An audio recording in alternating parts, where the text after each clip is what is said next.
Episode 1 की शुरुआत करते हैं। एक यंग लड़की जो रेस्टोरेंट में कुकिंग कर रही होती है, कुछ समय बाद वो डिलीवरी के लिए निकल जाती है। वहीं उसी दूसरी तरफ डॉक्टर रैंक एक लेडीज की नब्ज चेक कर रहे होते हैं, उसकी जवान बाहर निकालने के लिए बोलते हैं। उसी दौरान हमें उसी यंग लड़की का नाम पता चलता है। उस लड़की का नाम सुन ताओ होता है।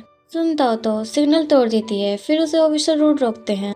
फिर बोलते हैं कि तुमने सिग्नल तोड़ दिया। ताओ बोलते हैं कि गुड मॉर्निंग ऑफिसर रोड, मुझसे गलती हो गई।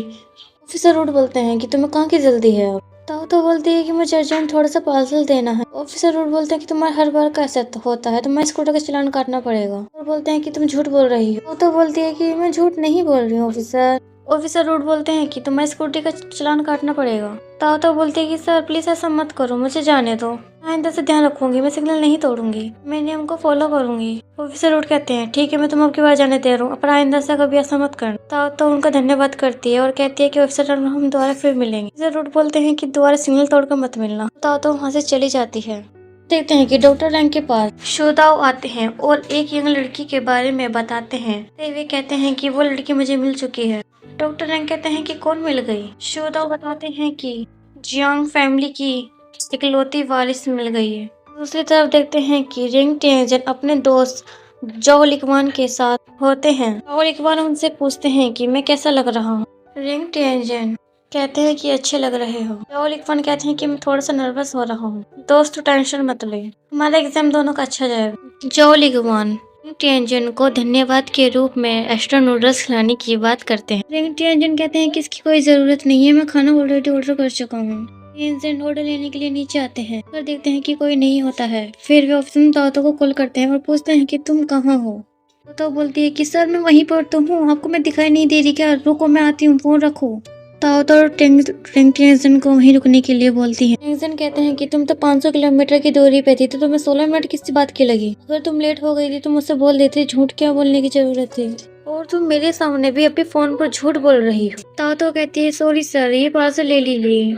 रिंग टेंजन कहते हैं कि वापस ले जाओ, मुझे नहीं चाहिए। ताओ बोलते कि नहीं चाहिए तो नहीं, मुझे नहीं चाहिए, तुम जाओ, अगर तुम्हें ये पार्सल नहीं चाहिए तो रुक जाओ। रिंग टेंजन के ऊपर सुनता हो तो पूरा खाना बखेर कर चली जाती है। नेक्स्ट सीन में देखते हैं कि डॉक्टर रिंग के पास शोदाओ होते हैं। शोदाओ कहते हैं कि काम पूरा करना इतना मुश्किल क्यों होता है।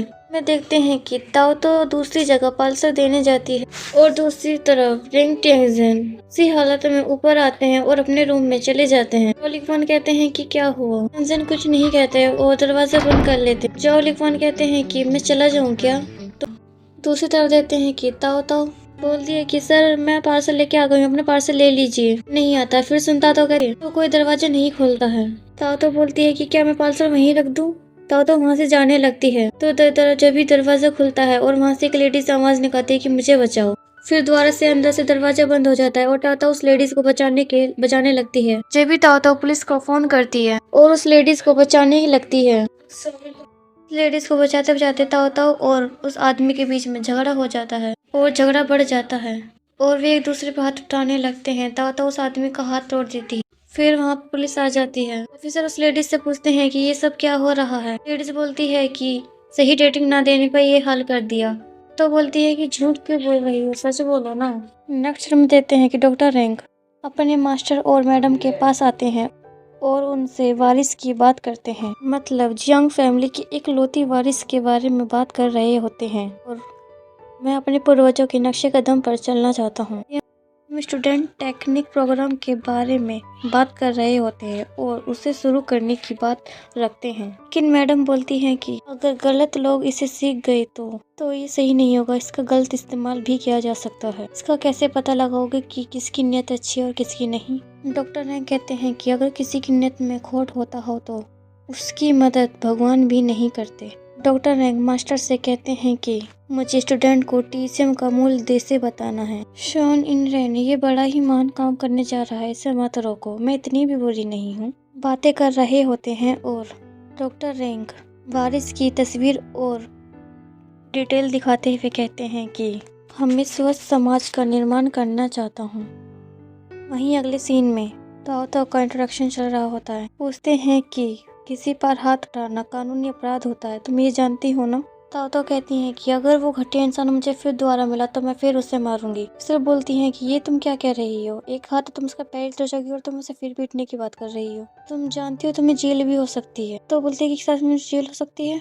ऑफिसर ताओ ताओ को कहती है कि तुम्हारा इंट्रोडक्शन चल रहा है, सीधे बैठो। और देखते देखते ताओ ताओ नीचे झुक जाती है। ताओ ताओ से ऑफिसर पूछती है कि तुम्हें ठीक तो हो, तुम्हें कहीं चोट तो नहीं आई। ताओ ताओ बोलती है कि बस मुझे भूख लगी है, कुछ खाने को मिलेगा क्या, मुझे कुछ खाने को मिलेगा, पक्का मिलेगा। नेक्स्ट सीन में देखते हैं डॉक्टर रैंक अपने मास्टर और मैडम से बात कर रहे होते हैं जब भी शुदाओ का फोन आता है और बोलते हैं कि मैं तुमसे वारिस को नहीं मिला पाया। और शुदाओ वारिस के बारे में बताते हैं। डॉक्टर रैंक समझाते हैं और ताओ ताओ के बारे में ऑफिसर से पूछते हैं। ऑफिसर बताती हैं कि वो उस लेडीज का भाई होता है और उसे पैसों के लिए मारता पीटता है। वो ऐसा क्यों करता है? बुरी संगत का असर है। पैसे मांगने की वजह से बहन का भी डिवोर्स हो गया, इसलिए वो बहन को पीटता है और पैसे मांगता है। वो करना तो सब सही चाहती है पर सब उल्टा हो जाता है। वो बहुत अच्छी लड़की है। डॉक्टर रैंक पूछते हैं कि उसकी जमानत करवाने में। सर कहती हैं कि उसका तो ये मांगने का वक्त है, वो मुंह खोल के कितना भी मांग सकता है, कुछ नहीं कह सकते। नेक्स्ट सीन में देखते हैं कि मास्टर और मैडम वारिस की तस्वीर देखते हुए कहते हैं कि मैडम के बोलती हैं कि इस लड़की में कुछ तो बात है। और मास्टर कहते हैं कि 18 साल की उम्र में ही उन्हें अनाथालय छोड़ दिया था और वो काम भी करती है और वो बहुत ही बहादुर लड़की है। तो उसने हाई स्कूल तक ही पास किया होगा। कुछ समय बाद रेक टेंजन आते हैं और उनकी मॉम उनसे पूछती हैं कि तुम्हारा एग्जाम कैसा गया। रेक टेंजन कहते हैं कि मेरा एग्जाम बहुत अच्छा गया मॉम। रेक टेंजन की मॉम बोलती हैं कि ये मुझे पता ही था तो कि तुम्हारा एग्जाम अच्छा ही जाएगा। डॉक्टर रैंक कहते हैं कि तुम्हें पता है कि तुम कैसे पास हुए हो? हाँ मुझे पता है। डॉक्टर रैंक कहते हैं कि जब तुम काम करना स्टार्ट करोगे तो तुम्हारी फैमिली काम नहीं आएगी, खुद की काबिलियत काम आएगी। और रैंक एजेंट वहाँ से चले जाते हैं। डॉक्टर रैंक कहते हैं कि मुझे जमानत के लिए पैसे चाहिए। शोंगलिंग रैन कहते हैं कि कभी इतने पैसे घर लेकर भी आए हो जो पैसे मांग रहे हो? मास्टर कहते हैं कि मैं तुम्हें पैसे दूंगा। शोंगलिंग रैन अपनी मॉम से कहती हैं कि मामा डैडी के पास कोई सीक्रेट खजाना है। डॉक्टर रैंक ताओ ताओ की बेल करवा देते हैं और ताओ ताओ पूछती है कि क्या अब मेरी बेल आपने करवाई है? डॉक्टर रैंक कहते हैं कि हाँ मैंने करवाई है। ताओ ताओ पूछती है कि क्या पहले हम मिल चुके हैं? डॉक्टर रैंक कहते हैं बिल्कुल भी नहीं। डॉक्टर रैंक ताओ ताओ से उसके फ्यूचर प्लान के बारे में बात करने लगते हैं। ताओ ताओ वहाँ से जाने लगती है और उनका शुक्रिया अदा करती है। ताओ ताओ डॉक्टर रैंक के पास फिर दोबारा आती है और पूछती है कि क्या तुम गाड़ी लाए हो? रैंक पूछते हैं क्यों? ताओ ताओ कहती है अगर यहाँ तक आए तो ड्राइव करके ही आए होंगे। कहती है कि मैं अपने स्कूटर नहीं है तो क्या आप मुझे छोड़ सकते हो? डॉक्टर रैंक कहते हैं बिल्कुल क्यों नहीं। डॉक्टर रैंक ताओ ताओ से कहते हैं कि क्या तुम मेरे साथ काम करोगी? डॉक्टर रैंक कहते हैं कि तुम मेरे साथ काम करो, मैं तुम्हें 100 रियोवन में पर डे दूंगा और खाने को भी दूंगा। ताओ ताओ सोचती है और कि पूछती है कि मैं ही क्यों?